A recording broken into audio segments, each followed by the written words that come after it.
As the sun rose the next morning, Boggis and Bunce and Bean were still digging.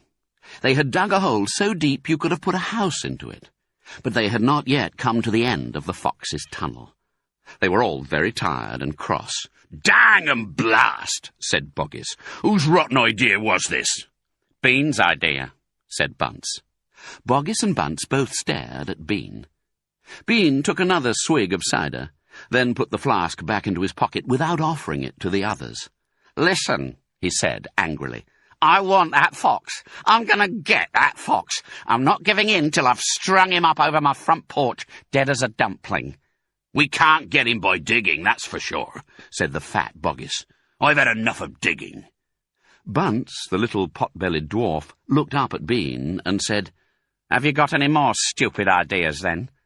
"What?" said Bean. "I can't hear you." Bean never took a bath. He never even washed. As a result, his ear holes were clogged with all kinds of muck and wax and bits of chewing gum and dead flies and stuff like that. This made him deaf. "Speak louder," he said to Bunce, and Bunce shouted back, "Got any more stupid ideas?" Bean rubbed the back of his neck with a dirty finger. He had a boil coming there, and it itched. "What we need on this job," he said, "is machines. Mechanical shovels. We'll have him out in 5 minutes with mechanical shovels."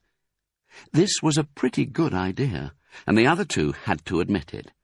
"All right, then," Bean said, taking charge. "Boggis, you stay here and see the fox doesn't escape.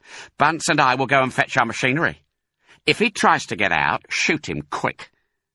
The long, thin Bean walked away. The tiny Bunce trotted after him.